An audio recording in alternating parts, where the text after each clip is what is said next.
got, I think.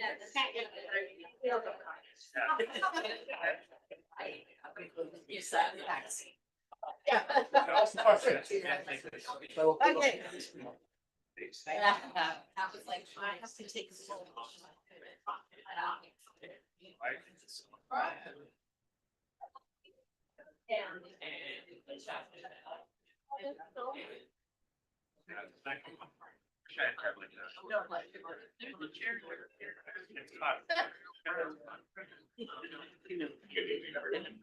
My name is John Taves, and I'm the event coordinator here at McNally Robinson Booksellers. If you have just arrived, there are some chairs scattered about, so please don't worry about walking in front of me. I'm the least important person on stage tonight. Agreed. This is why we ask terrible times. Before we begin, I would like to acknowledge that we are, of course, gathered here in Treaty 1 territory. And the land on which we gather is the traditional territory of the Anishinaabe, Innuit, Anishinaabe, Dakota, and Dene peoples, in the homeland of the Red River Métis. In addition, McNally Robinson Booksellers itself rests on land once occupied by the Métis community of Roostertown. I'm thrilled to see so many people out here tonight to celebrate the launch of Erna Buffie's Out on a Limb, Book 3 of the City of Artworks.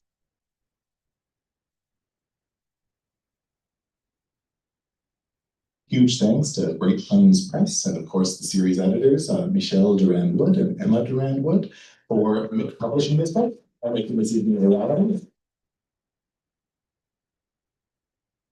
Someone else will be up in just a moment to speak a little bit more about Erna and about the book itself, but I will say that it is a true testament to Erna's multidisciplinary powers that this is one of the few books in the store that contains pull quotes from both Susan Simard and Helen Humphreys as well.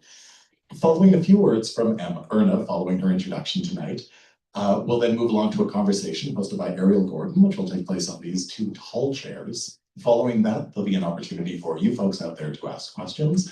So do allow those to bubble up over the course of the evening. When it comes time for questions, I'll circulate with this handheld microphone just to ensure that you can be heard on the live stream. And I'll be back at the end of the event to just review some signing procedure as well. So please do stand by for that. For now, I have the pleasure of introducing tonight's host. Ariel Gordon is a Winnipeg Treaty 1 territory-based writer, editor, and enthusiast. She is the author of 7 books, the most recent of which are the essay collection Fungal, Foraging in the Urban Forest, published by Woolsack and Wynne, and the hybrid graphic novel Blood Letters, co-authored with graphic novelist G.M.B. Kamichuk, also published by Great Plains. Her work appeared in Best Canadian Essays 2025, edited by Emily Arcart, and in Best Canadian Poetry 2026, edited by Mary Dalton. Her new chapbook, A Mudlarker's Diary, is forthcoming from Pinhole Poetry. She was the 2025-2026 Writer-in-Residence at the Winnipeg Public Library. Please give a reasonable welcome to Ariel Gordon.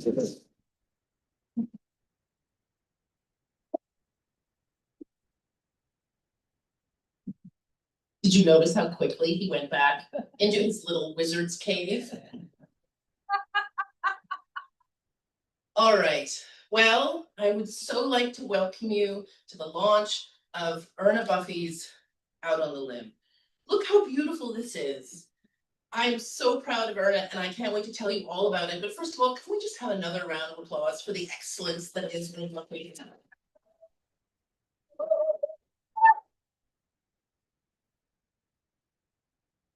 And I'm only saying that because I've hidden her purse somewhere in the store, and I will only tell her where it is if she, behaves herself.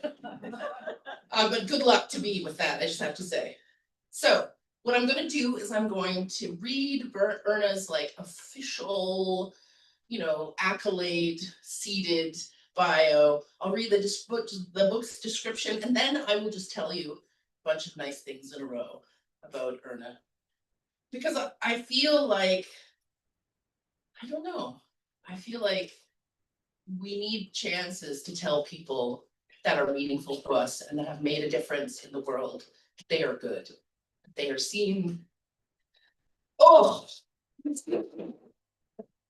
And Erna gave me my book launch for Fungal, and then I had to get up and read after I'd just been sitting there going, it was, so I'm returning the favor, hopefully. All right, so Erna Buffie is an award-winning author, writer, and science and nature documentary filmmaker. For more than 20 years, she wrote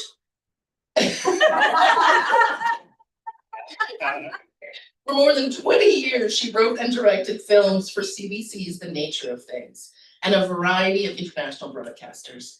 Her film, Smarty Plants, won for Best Direction at the Canadian Screen Awards and aired on PBS Nature under the title What Plants Talk About. Her short stories have been featured in a variety of literary publications, and her first novel, Let Us Be True, which came out with Saskatchewan's Coteau Books, the late lamented Coteau Books, was published in 2015. Nominated for the Margaret Lawrence Award for Fiction and the Eileen McTavish Sykes Award for Best First Book at the Manitoba Book Awards, the novel was reissued by Shadow Paw Press in 2024. And if you don't already have it, you should pick it up. Erna's new creative nonfiction book, the one we are celebrating here, Out on a Limb, Saving the Urban Tree Canopy, was released in April 2026 and has already been on McNally's bestseller list 5 times. From March 29th, April 8th. And I just have to say, Christmas is coming. Stock up. And look, it's little. This would literally fit in a stocking. All right. Now, described as a personal and passionate guide to protecting urban trees and conserving nature in the city, Out on a Limb has already garnered advanced praise from the like of renowned Canadian forest ecologist and author of Finding the Mother Tree, Dr. Suzanne Simard, and poet and novelist Helen Humphreys, who in 2023 was recognized with the Writers' Trust of Canada Matt Cohen Award in honor of a distinguished lifetime contribution to Canadian literature. So, you know, that's pretty good. I mean, blurbs, you always reach for the best writer you know, the person you've admired for years, right? People that you maybe aren't in their circle and you hope to force them to read your book and say nice things. But Erna just reached for people she already knew and was colleagues with. It's hateful. Now, Erna's creative nonfiction essays have appeared in the creative/critical journal The Goose, and her opinion editorials appear bi-monthly on the think tank page of Winnipeg Press. Now, given her passion for Winnipeg's urban forest and creating a greener, more climate resilient city, Erna served as the chair of Trees Please Winnipeg Coalition, an advocacy group dedicated to securing infrastructure funding from all 3 levels of government to better maintain, protect, and expand Winnipeg's urban trees and forests. Now in 2024, she won both the Council of Women's Celebrating Women Award and a Winnipeg 150 medal for her community and environmental advocacy work. So that's the official. You're all supposed to go, ooh. Who knew Erna was like the big wig walking amongst us? I knew, she knew, she knew. But here's what I have to say about Erna. Oh, here's what the book is actually about. Never mind, just a second. It's often said that trees are the only form of city infrastructure that actually increases in value and capacity over time. You drive a car off the lot and it's instantly depreciated. Our streets turn into rubble and ruin and get somehow filled with tar. Everything depreciates, trees don't. So why have so many North American cities historically underfunded their care and maintenance? And why do we continue to indiscriminately mow down trees and entire urban forests? Out on a Limb answers these questions and more as it explores the secret lives and extraordinary infrastructure benefits of trees in cities, the critical role urban forests play in increasing climate resiliency, and how grassroots organizations can empower city leaders to invest in the urban trees and forests we love and need. Now, the motto of most people who advocate for the urban forest is the right tree in the right place. Well, let me tell you, Erna is the right writer for this time and place. For this prairie city with its 3 million trees and its urban forest, suffering drought and flooding in the same year, its summer skies filling with wildfire smoke. She is the right person for this floodplain city with its history of resistance, with its grassroots arts community and its robber barons, its golden hour richness and its grinding poverty. Erna has spent hundreds of hours and thousands of words explaining to Winnipeggers, from everyday people to city councillors who control the budgets that affect our lives, what it means to be a treed city. She'll tell you why trees matter, what the climate change effects will be if we don't pay attention. And when you're feeling like it's all too complex, too expensive, too impossible, she'll explain what policy changes need to be implemented. And she'll back up those policy suggestions with data, with helpful/colorful graphics if you need them. She'll boil down a ream of data into a simple solution, flash a smile, and make her suggestions seem like the only logical next move. She'll even show you how her policy will save both people and money, the city and everyone/everything that lives there. That's because Erna is that rare combination of an idealist and a pragmatist. Her feet on the ground and her head up there in the blue sky, where all the good ideas are. She's a grounded radical, puttering in her garden when not writing fiery editorials for the paper or this book. Now, it's hard to think at the system level, to understand how a city lives and breathes, what it is and what it needs, what it could be. But Erna has that brain.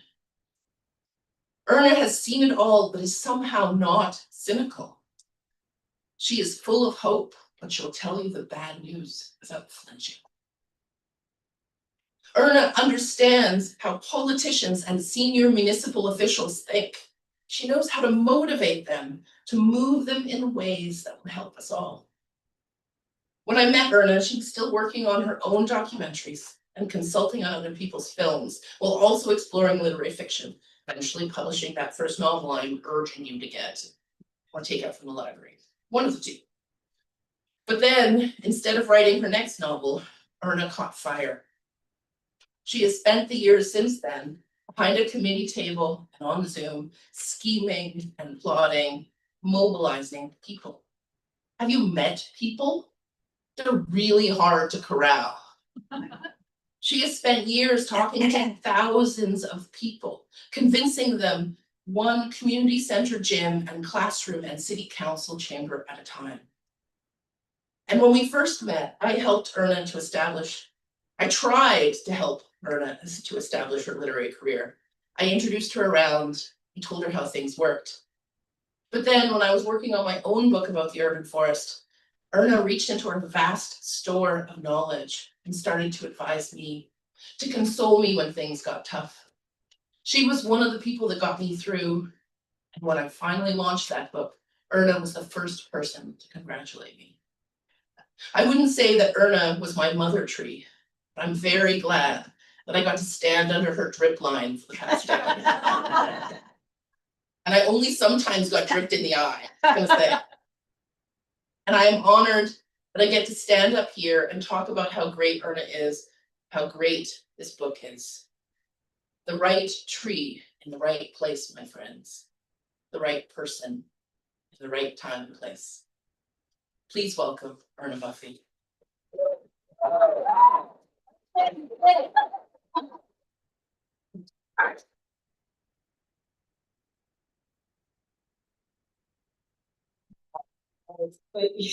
Wait, the introduction. Thank you all for coming. I mean, I just see so many wonderful faces out there in the crowd, and there's so many important people here. 3 women in particular who were responsible for starting Trees Please. Lisa Forbes, Emma Duran-Wood, and Melanie Lawrence. Wonderful public community. Chris Green, who crunched the numbers for us, so I had the data and the graphs. that I could show counselors when asking them for more money for urban forestry. So thank you, Chris. There's many more I could thank, but particularly Mel Martinet, who is the publisher with Great Plains, who did the book and who worked with both Emma and Michelle, her husband, to edit it. Michelle can't be here because he's in Arkansas talking to Arkansanians about city finance. Strangely, nobody in Winnipeg has asked him to talk about city finance. So John, make sure you ask him over the council. Oh, Emma, yes. Anyways, I was going to, I've been vacillating back and forth in terms of which part of the book to read, but Ariel, in her inimitable way, advised me to start at the beginning. So, it's only about 10 minutes. If you get bored, wave your hand and I'll stop. Oh. It's hard to say where my love of the natural world began, but the most likely place is my family's old log cabin, located on the shores of a small Ontario lake, just a few miles east of the Manitoba border. Set against the backdrop of granite ridges and the towering white spruce and jack pines synonymous with the boreal forest, it was, and still is, one of my favorite places in the world. But it's just as likely to have started in Winnipeg's West End neighborhood, on a street lined with a tall, sweeping canopy of what even then, more than 50 years ago, well, maybe 60 years ago, were massive elm trees.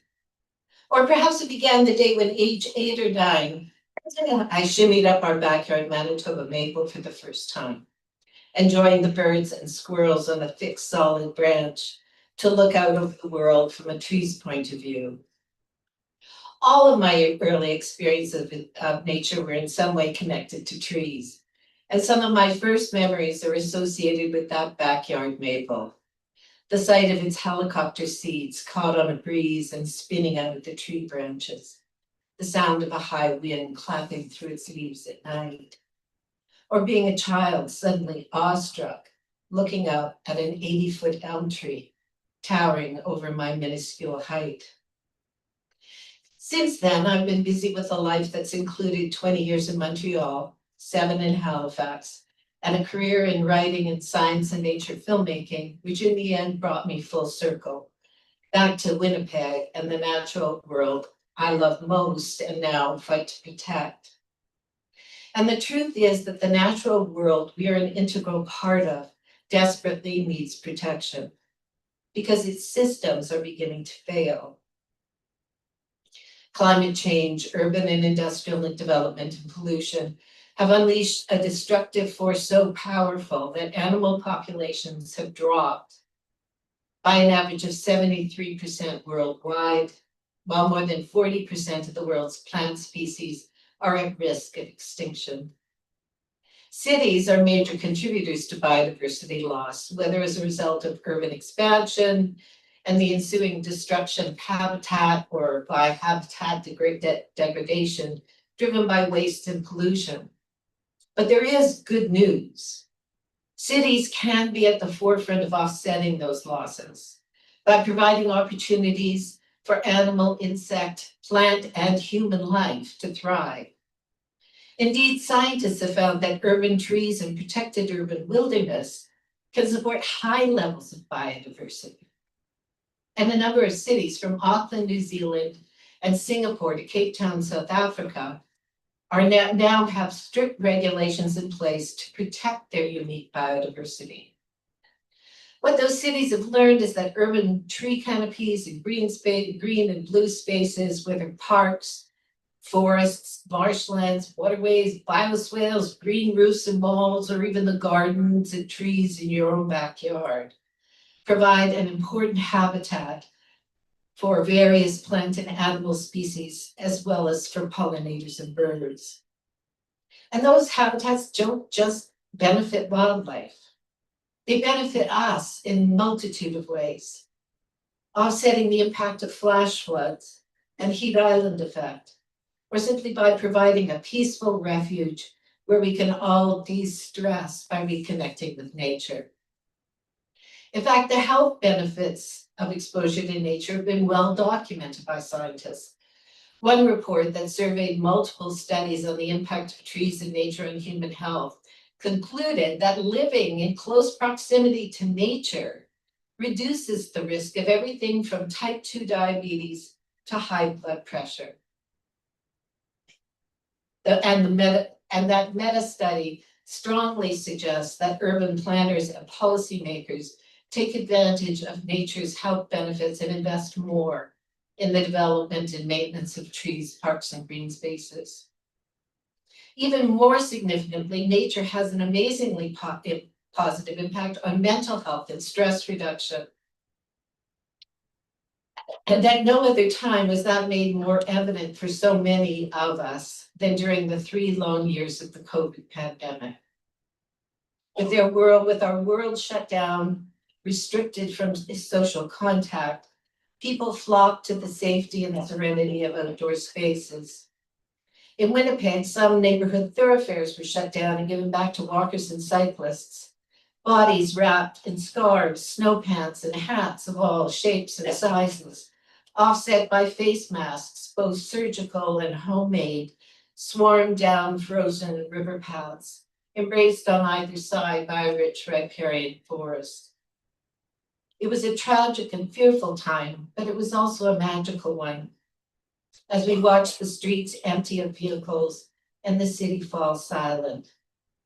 And as the quiet spread, wildlife began to emerge out of the urban shadows.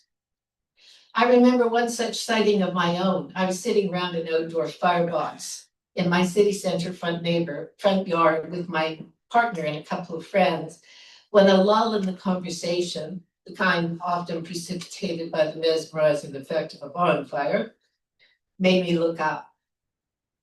There on a high branch was the outline of a great horned owl.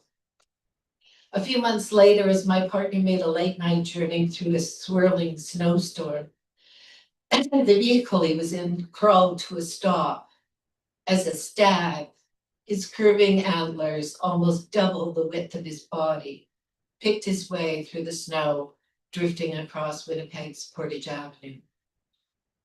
But if wildlife sightings increased during the pandemic, it's likely that most of those animals we saw had actually been urban residents for some time.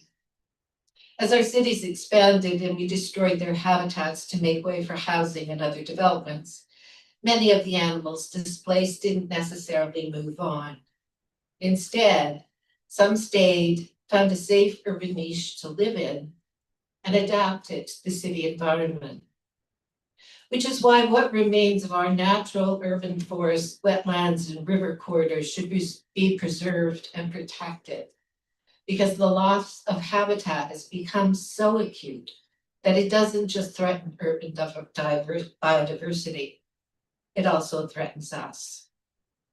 So how successful has Winnipeg been in preserving its urban forest and other habitats that support urban biodiversity?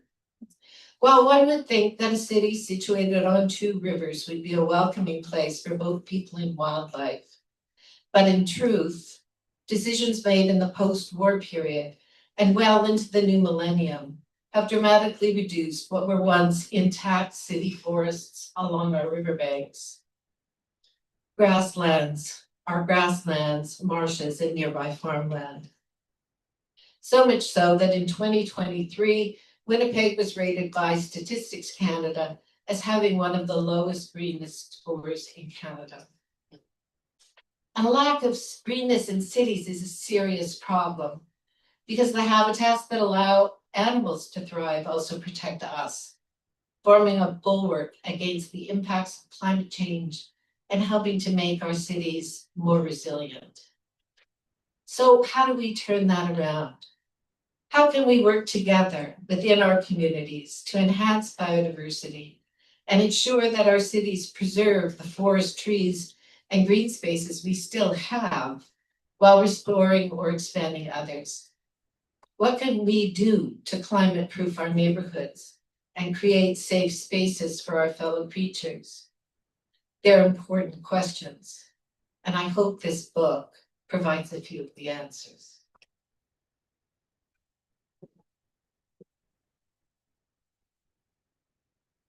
Oh, question time. Feel free to ask questions too. You can interrupt us. Feel free to interrupt me anytime. Yes. We come from Charleswood, which is a few years ago, the scene of a massacre of all the trees down the island as they moved somewhat of a larger house through that area. Oh, yeah, right. The ones that were taken down on Tuxedo. Is there a future for the island trees for? Oh, yeah. One person I forgot to acknowledge who's here is Martha Barwinski. Can you wave, Martha? Martha will get those trees back in. Absolutely. So Ariel, what do you got for me? I've got so many questions. It's almost a barrage of questions. Okay, they're meatballs. They're loving meatballs that I'm passing. Okay.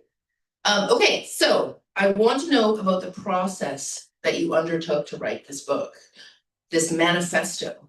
How is it different from writing an editorial or a novel? Well, it was a relief not to be writing it as an editorial, I'll tell you. Because when they actually, there's a funny story. I emailed Emma one day and said, how am I going to do this in just 80,000 words? She said, it's not 80,000 words. It's like a third of that. So, you know, I guess because I'd written of it, partly was being a documentary filmmaker and making films about science and nature, which, you know, really honed whatever skills I had to do the research for this book too. It was, you know, hanging out with really smart people at Trees Please. And it was, it became a labor of love. It just gave me a chance to say all the things I couldn't say in an 800-word op-ed. You know, it just gave me space. Do you think the op-eds trained you in sort of a rhetorical style? Or is this a different tone from editorials? Oh, I think it's a different tone.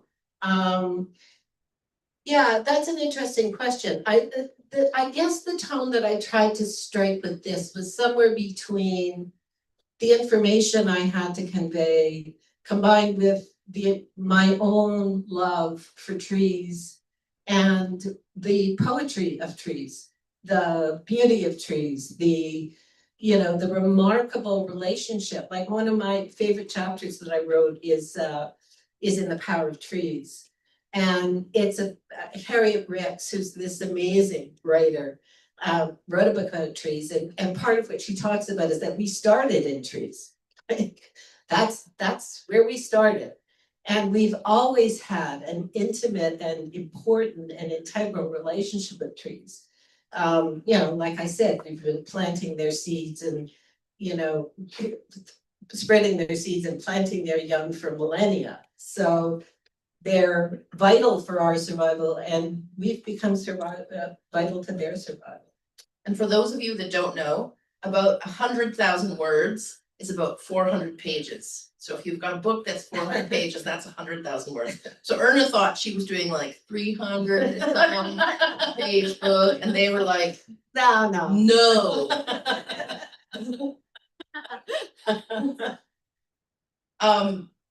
So why was it important that this book appear in Emma and Michael Durant Wood's City Project, published by Great Plains Press? Well, they'd probably be able to answer that better than me, but I think one of the things, you know, it is an advocacy book. And one of the things I hope it does is give people the tools they need, whether it's to take on City Hall or to engage their community or whatever, to protect the natural spaces and the trees that they loved. So yeah, so it fit in with the mandate of the series, which is amazing. I would really encourage all of you to read Michelle's book on city finances, I know sounds like, ugh. But it's actually really, it's a great book. And Patty's book on, Patty's over there, Patty Wave, who's the bicycle queen of Winnipeg and wrote on active transportation and cycling. So, yeah, I think the books all kind of settle nicely together. Yeah, and it's part of a conversation we're trying to Yeah. have. Documenting the history of this place, as so many great people have done before, but then also trying to think about how to move forward. Yeah. Right? It's Yeah. not history, it's a Yeah, call and to action. I think we all feel an incredible sense of urgency right now because of climate change. I think, you know, anything we can do. One of the places I'll be talking at is the Tree Party. They call it the Tree Party in Calgary. And their climate hub is doing amazing stuff on resiliency by planting mini forests in suburbs that have virtually no trees. Calgary's quite a tough place to grow trees in. So, yeah, does that sort of answer your question? Yeah. But I'm curious about that whole call to action thing. So how do you go about crafting a call to action? Whether it's a book or an editorial or even a campaign pledge, like what are the most important parts of a call to action? And I tried to touch on that, like being hopeful and believing that you can make the things happen, but you also have to motivate people to act. Yeah, and it's not easy. I mean, talk to Kat Goche, who was involved in the campaign to save the LeMay Forest. It's not easy, and it can be very draining emotionally, financially, legally.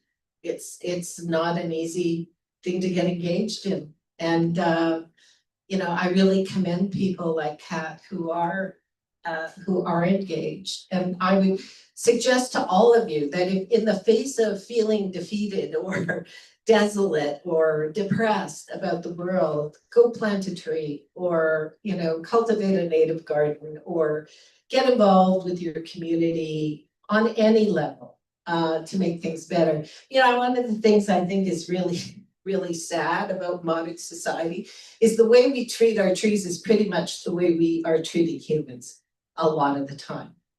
Like we have 2,000 people living on the street in Winnipeg and we can't seem to house them. So there's something in our values that needs to shift, and it needs to shift dramatically, I think. That's my political rant, Connie.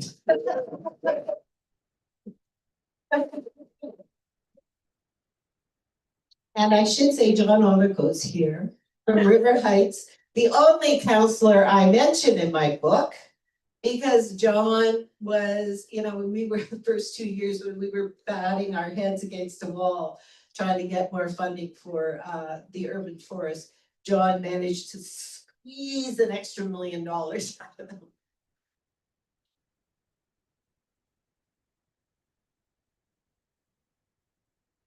Now tell him not to quit. Because I think he's going to. So who were your mentors in this work? Whoa, well, gosh, who were my mentors in this work? I think working at the nature of things. I think I'd always sort of had that propensity to be a bit of a shit disturber, but I think probably working at the nature of Erna's things. entire family just started to laugh uncontrollably. Keep going, Erna. Yeah, I mean, I came back to my hometown and I thought, you know, I've spent all this time working on a career and writing and doing documentary. It's time for payback. Like it's time to give something back to my community. So I started small. I started working with the Wolseley. I headed up the Wolseley Green Committee, which Chris Green over here, perfect name, was a part of as well. So mentors, if I have any mentors, they're all writers. You know, they're all people like Farland in Britain, or, you know, I could name Harriet Ricks, or, you know, I could name, or Suzanne, I could name a ton of people who have sort of been inspiring. So,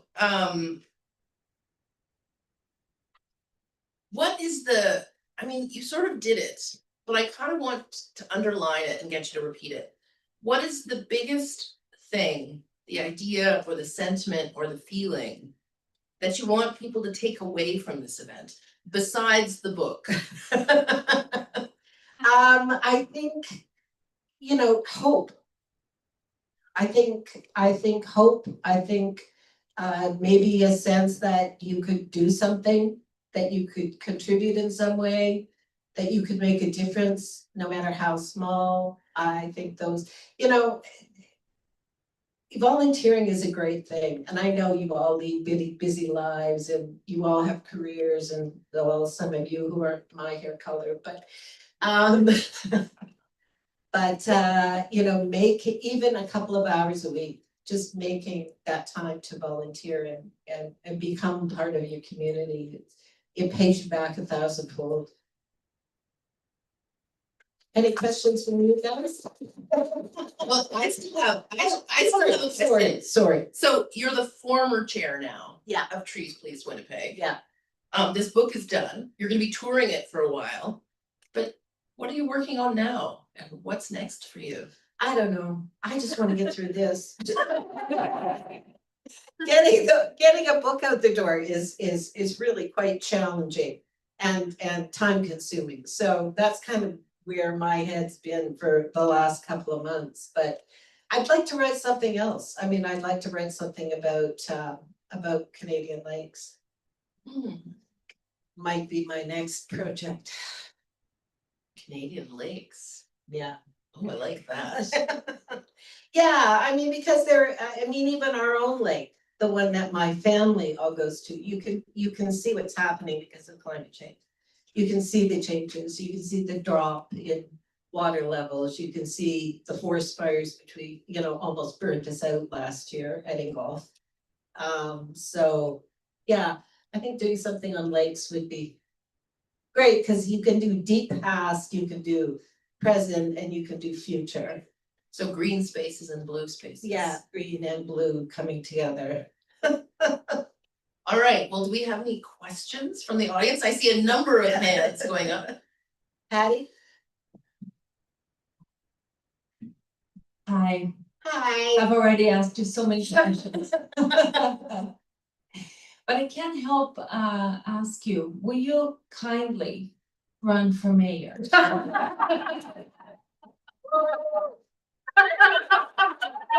Oh, I have to have Michelle with me to, deal with the finances. That's not my point. No, I'd rather be writing books, Patty's, and I'd really like to find a progressive candidate for mayor, though.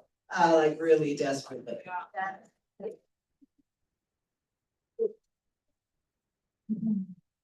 Hello, speaking of a progressive mayoral candidate. My name's Prince Classio. I've ran for mayor. This is my 4th time running, and my question to you is kind of related to what Patty was asking. Is well, I kind of have to reframe it now that Patty took it frame it. Is as a young person, it's because I see a generation we care about trees, and I'm curious. Oh, I'm just really losing my train of thought. But is the question of what kind of advice or how would you encourage a generation of young people to engage in the political process? Because if we really want to see trees be a topic of discussion, I think a generation of young people are already in that conversation, but you don't see them engaging. So what kind of perspective do you have for young people about running for public office? I do it. I was just talking to somebody who, I don't know, how old is Jackson? How old is Jackson? 25, who's like so frustrated he's ready to run. So I think for young people, you've grown up with the climate crisis sitting over your heads. That's been part of your reality for a long time. And I think reaching out to people at a younger age and getting them engaged in projects that, they could sort of feel like they're doing something positive. And climate resiliency is something we can all do. You know, I can't force Mark Carney to not build that pipeline as much as I'd like to. And I can't tell Bob Canoe that he's making some mistakes environmentally, but I can work with my community. Sorry? Yeah. Not happening, honey. If I was younger, if I was in my 50s, boom, I'd do it, but not at the vast age I am currently. Are there any other questions?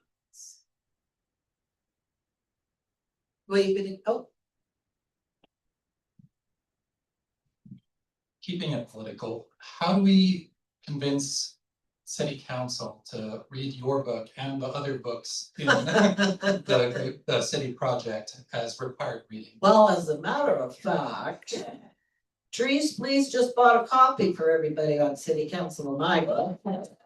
I mean, I think we should have all do the same for Mitch and Patty's books. They're fun to read. You may not agree with everything in them. You may actually find something as a politician that would inspire you in or re-motivate you, re-engage you with the process. Yeah, so they are getting them.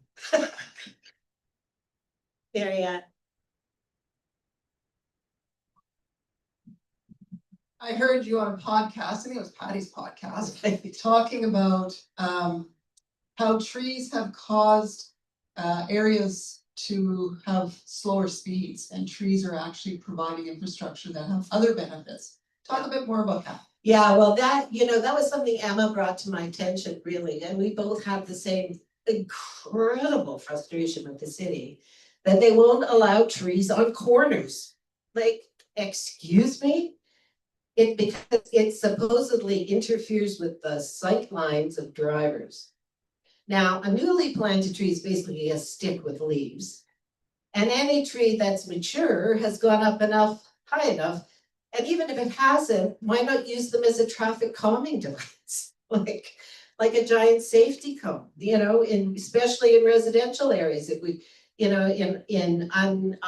what they call that, uncontrolled intersections in residential areas, it just forces you to slow down and look a little bit more.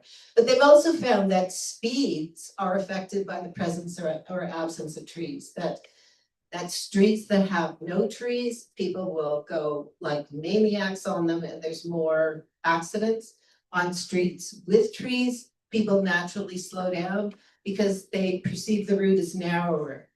And it's great for walkers too. Pedestrians feel safer on a street lined with trees than one where they're just totally exposed to the traffic.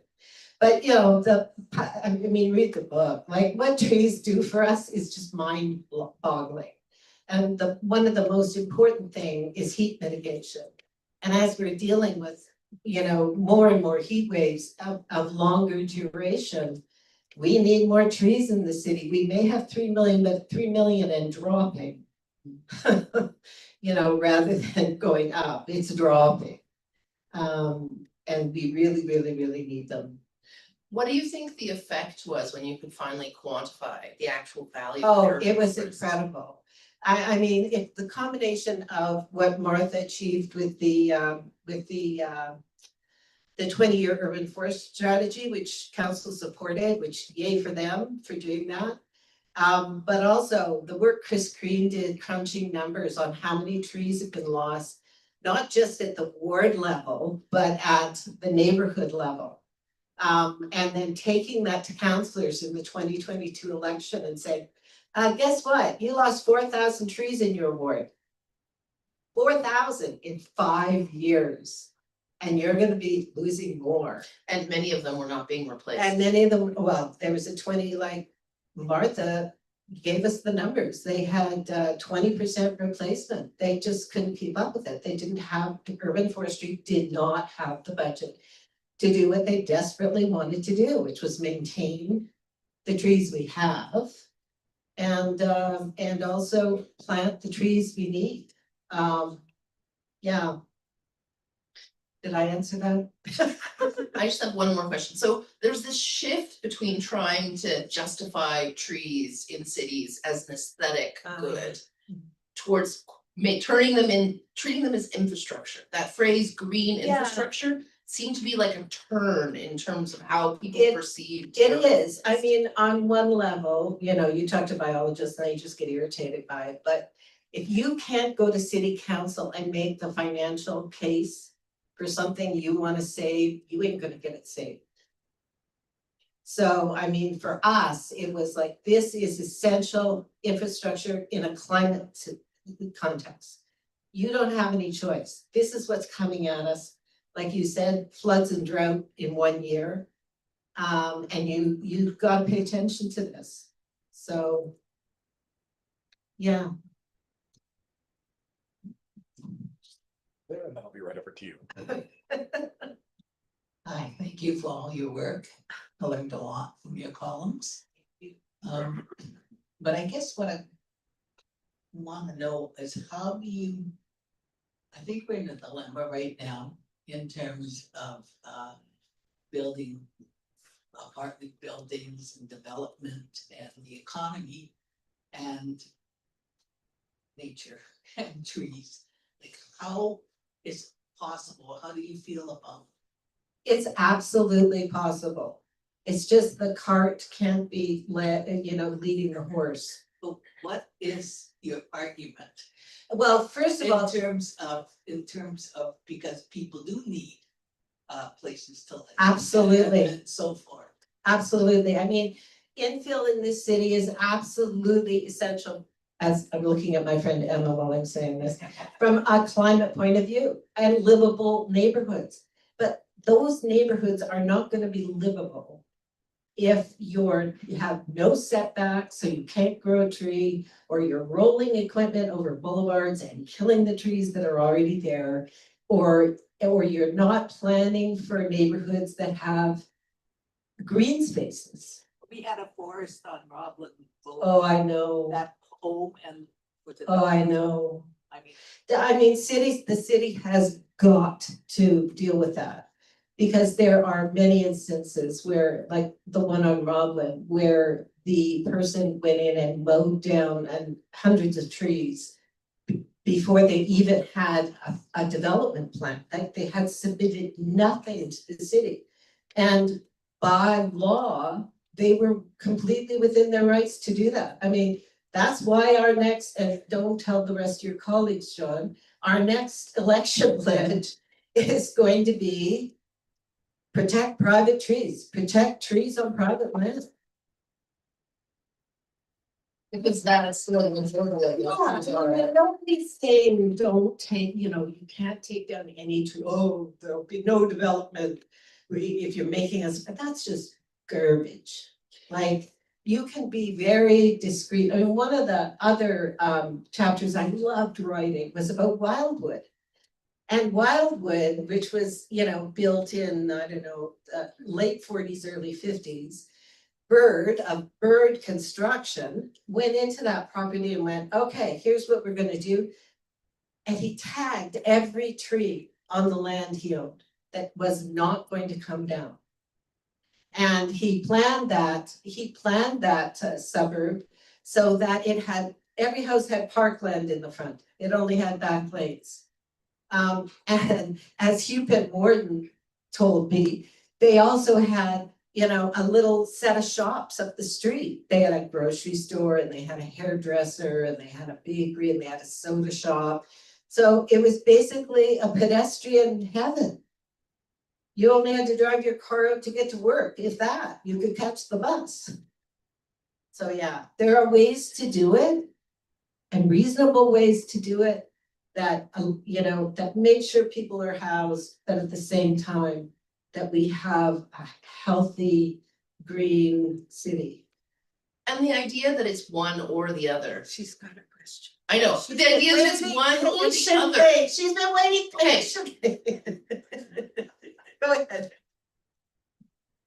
Hi, Erna. Hi.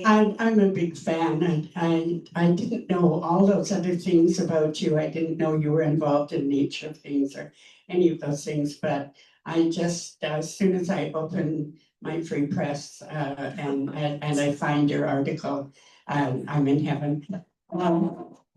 Angry heaven. Angry, and I love all your little asides and your sarcasm. It just makes my day. I moved two things. One is because we do have an election coming.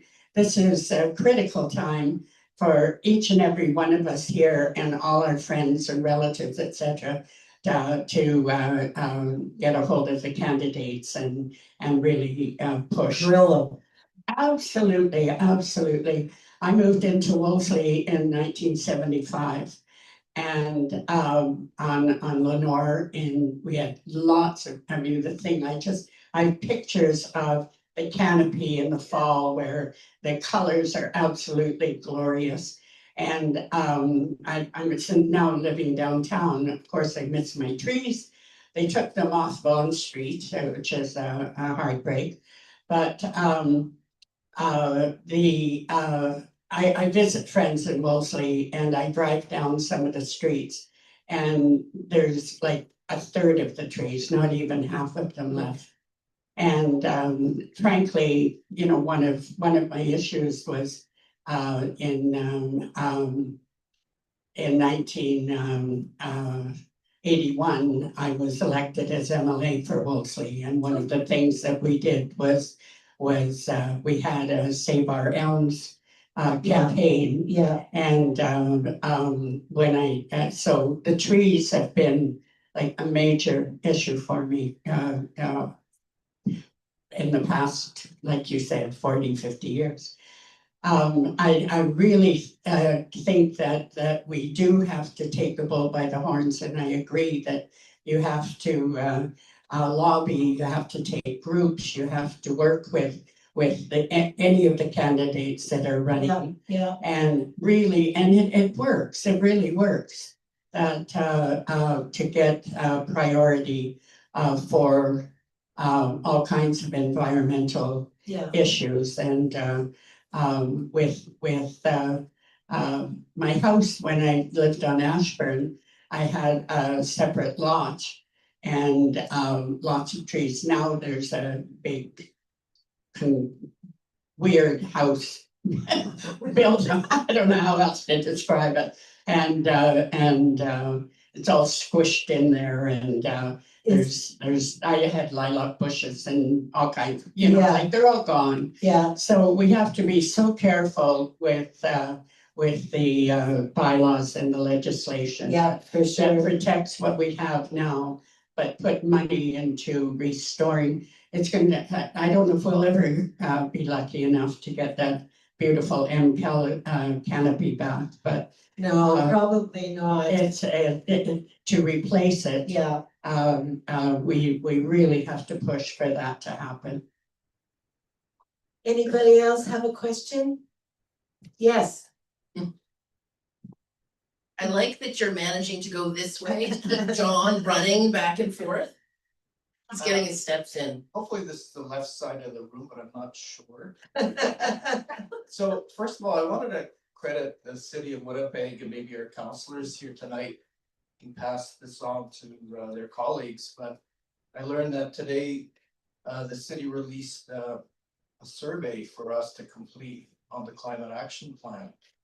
And, you know, many of us activists and want to be activists are often critical, but I think we have to give credit where credit is due. Now, I've only been through the first page because of required answers of the survey, so I don't know if the rest of the survey is like first page, but it was pretty good.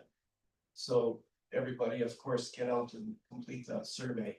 Now, I have two questions, but I think I'm going to skip the first. It was about the poem that you referred to, Erna, by Wendell Berry, page 15 or 16. Yeah.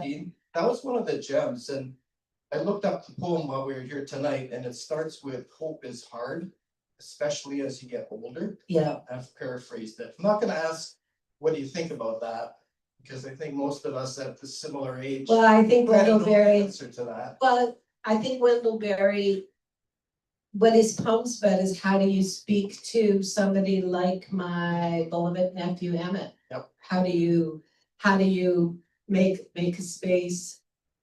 How do you say to them, there is reason to hope, there is reason to and to become engaged and to care for the place that you belong to. I mean, I love that I read, like I say in the book, I read that poem, I don't know, 50 times. Whenever I'm feeling blue or I need a pick me up, I go to Wendell Berry. Because he's an extraordinary environmentalist, you know, he's a poet, but he's a farmer, but he's an incredible person. As I say, when I saw that, that was another gem for reading your book. But the question that I will ask is about what other cities do, and you spent some time talking about Singapore, Barcelona, Chattanooga. Could you maybe just briefly? Yeah, I mean, there are a couple of cities in Canada that are doing some good work too. I mean, Toronto, for example, has a private tree bylaw. They're fraught and they're difficult to maneuver and they need to be jigged around, but they're absolutely essential because the studies show if you've got a private tree bylaw, you got a bigger canopy. Like, there's no doubt about that. I think Montreal's doing some really interesting stuff, but Montreal's always been a much more European city, so they have a sense of what community space means, and they don't hesitate to shut down a street permanently in a community to but the ones that are really inspiring are places like Barcelona and Singapore. I mean, Singapore is incredible. I mean, you know, some guy in 1965, their very first prime minister, that's the mayor is the prime minister because it's an island, decided that he was going to turn Singapore into the world's first garden city. And that's where it started, you know, but it's blossomed into this incredible climate resiliency plan.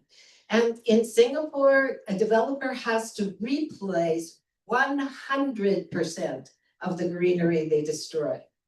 They can do it on their buildings, on top of their buildings, beside their buildings, but that kind of thing is incredible. What Chattanooga did. Chattanooga went from being one of the dirtiest cities in the United States to now being classified as a sort of national park city.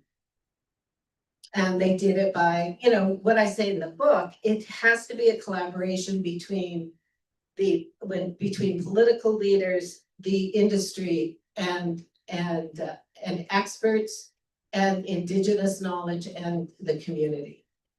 You've got to get them on side, and you can only get the developers on side if you're willing to go toe to toe with them. And you know what? Cities have passed private tree bylaws. Nobody left. Nobody packed up their bulldozers and went someplace else. They all stayed. They all adjusted. So I think that's a perfect place, don't you? you've been great. Thanks so much for coming, everyone.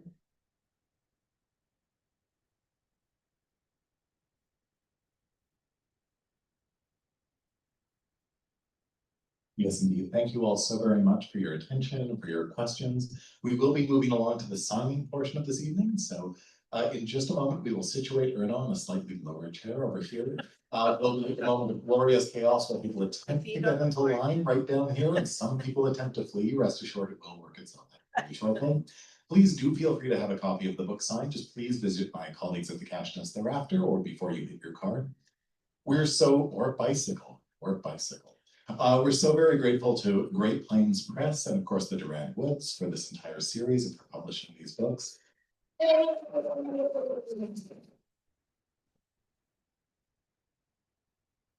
We are also grateful to Ariel Gordon for steering us through this conversation.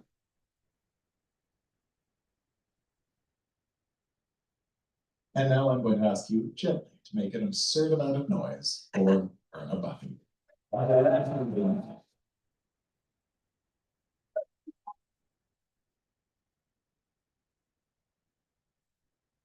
She maybe.